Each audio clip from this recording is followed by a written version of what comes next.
মানুষ খারাপ এটা মানা যায়, তবে মা খারাপ এটা কি কল্পনা করা যায় কখনো? হ্যাঁ, করা যায়।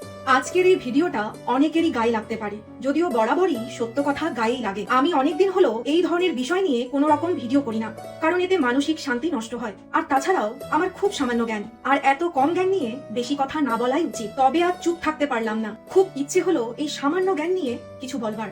মা এই শব্দটা যে আসলেই কি আমরা প্রত্যেকটি সন্তান জানি।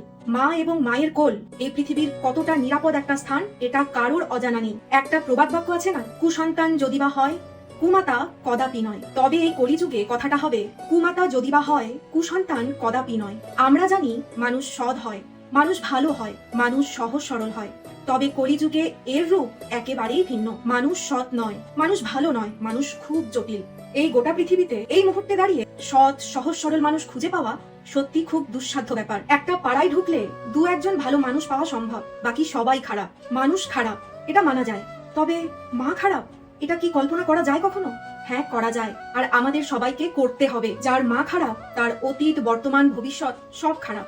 খুব অবাক লাগে ভাবতে, যেখানে সন্তানকে হাতে ধরিয়ে একজন মা ধর্ম শেখাবে, সেখানে একজন সন্তান ধর্ম করছে, মা অধর্ম। তবে প্রতিটা সন্তানই যে ভালো তা কিন্তু একদমই নয়। খারাপ সন্তানের সংজ্ঞা কম বেশি আমরা সবাই জানি এই সমাজে।